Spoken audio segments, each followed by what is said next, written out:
Hey everybody, Lauren Doyle here once again, your favorite intuition teacher and coach.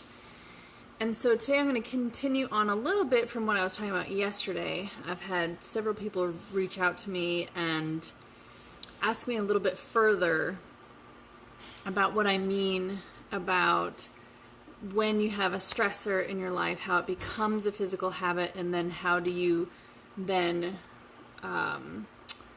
transform that into something that's positive.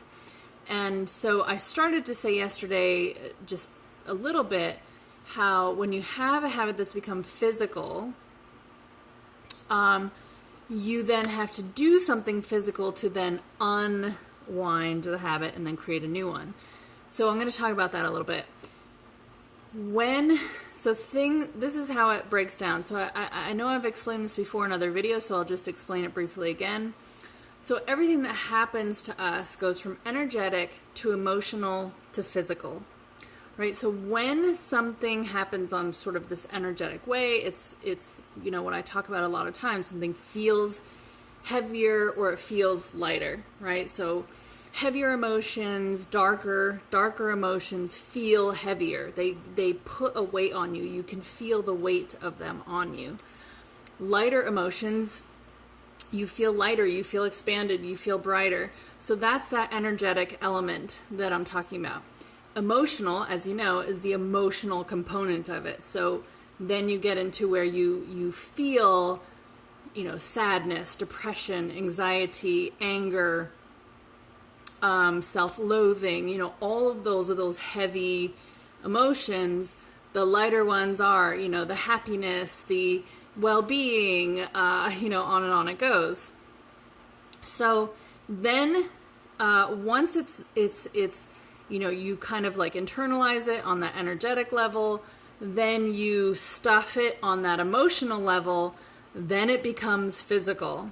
So that's where you develop those physical ailments. So, someone who's always swallowing their words, they're not saying what's really bothering them. They're not saying what's causing them stress. They're not saying what's causing them anger, or agitation, or sadness, or whatever it is.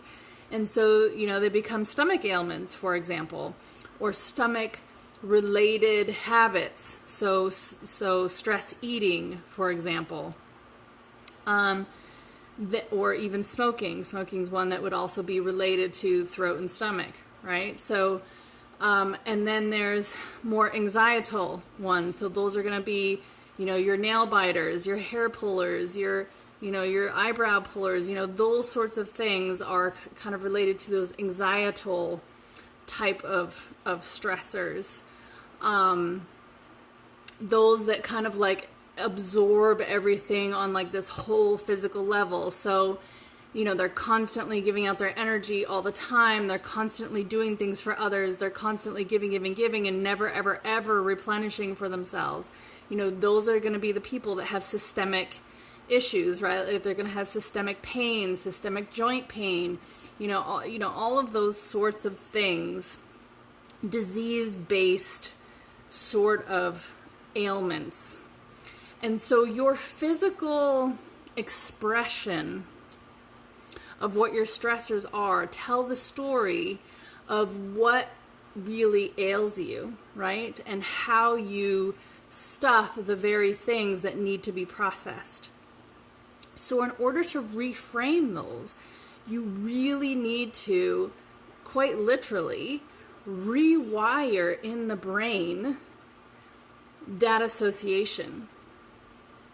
So like I started to say yesterday, whenever something has become physical, the only way to unwind that process is you have to start with the physical first, then you get into the emotional, and then it's released through the energetic, right? So what happens is you have to start with a physical habit that is new in order to create a new association so that you can tap into where the emotion is really blocked, be able to process that emotion, and then release that, which basically releases whatever the energetic piece of it is, so that you can take it from that heavy piece and release it, and you literally physically feel lighter by processing that.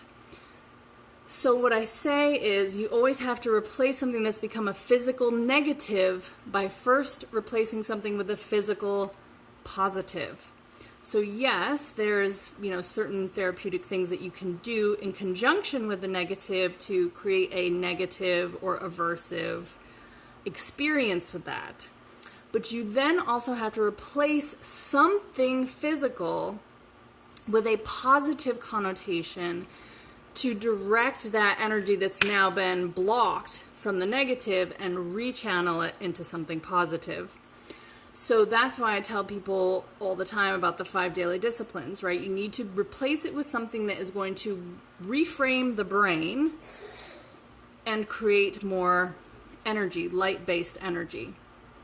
So things like gratitude exercises, walking out in nature, 20 minutes in the sun, meditation, intense focus while in movement, awareness and eating of living foods, meaning eating foods that have life in them at least once a day.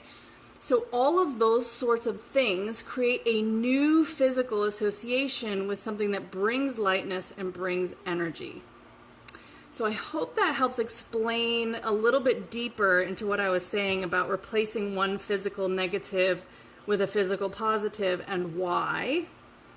And certainly if you have any questions, feel free to comment, and I certainly will reply.